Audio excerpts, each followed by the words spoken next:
Hey everyone, good to see you. So today I'm going to do a little microgreens growing and starting. I tried a different technique before and it didn't work for me.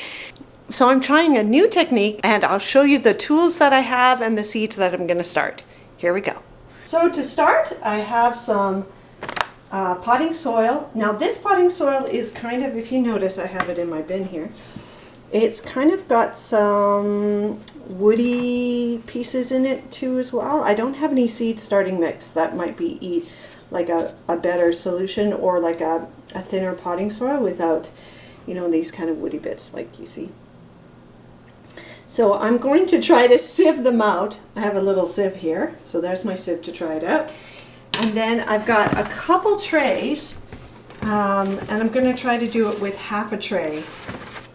Just up to here, because I don't think I'll need that many seeds, and it's just a start, so I don't want to waste my seeds. Now, saying that, the seeds that I have, I actually had bought a whole bunch of beet seeds, arugula seeds, broccoli seeds, and they're regular seeds, but they come in bulk.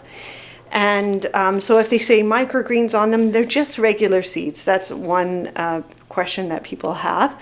And so these are regular beet seeds.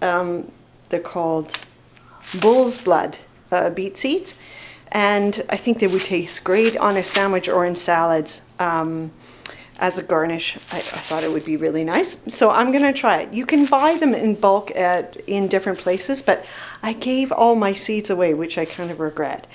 My bulk seeds away, so I'm gonna try it again. I bought a smaller package. This was only like $3.49 at the Canadian Tire, and it's not that much. It's only about this much, so who knows, I might end up using the whole package for half the tray. The nice thing about microgreens, you can start them at any time of the year. I'm going to grow them under my grow lights, which are the 6400 Kelvin sun blaster lights.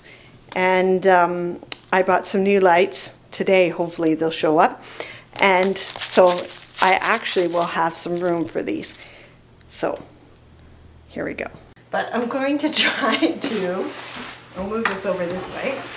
I'm going to try to sieve out some of this mixture and see if I can get, okay, wait a second, maybe I should do it this way. I'm going to sieve out this way.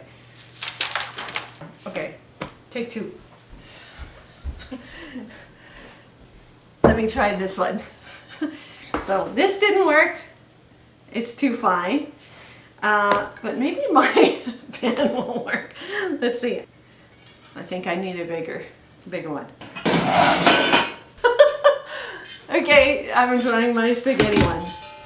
Okay, I may give up the ghost. And I'm just gonna go for it. Now when I watched a few videos on this before, I've seen people fill the bottom tray with water and then put their seeds in, and then like spray bottle the top. But actually what I think I'm going to do is similar to what I do when I start my regular seeds, is I'm going to wet the soil first and just get it slightly down, because this is quite dry and there's quite a few particles in here, so maybe you get more germination if you try to finer potting soil. But again, like I said, this is what I have. So these are about 7 to 10 day germination on these beet sprouts. And I'm thinking that under my grow lights, that's going to be a good place. Now, if you don't have grow lights, if you have a south facing window, that's going to be like an awesome place to grow them. And you don't have to use, like I said, a tray as big as this. You could use even just a short bowl, because this has no holes in it, so it's not draining.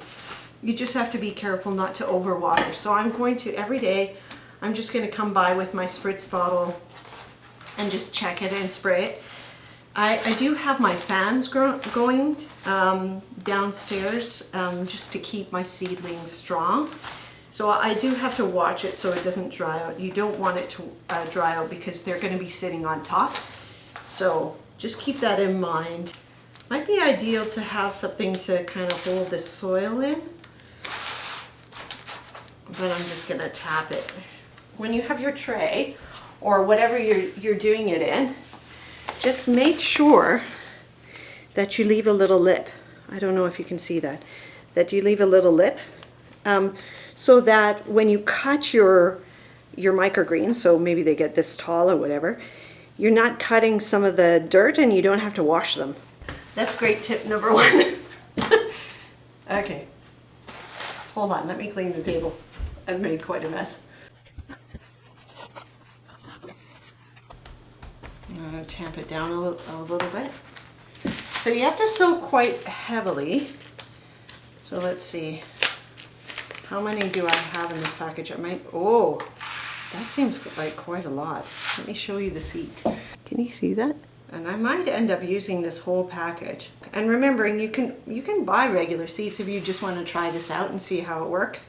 So let me just tap it down a little bit. If you follow me on Instagram, or if you don't follow me on Instagram, I'll put a link below, and I'll probably give some updates. So I'm going to spray it in. Okay, until the next time, bye. I'm so excited about my seeds.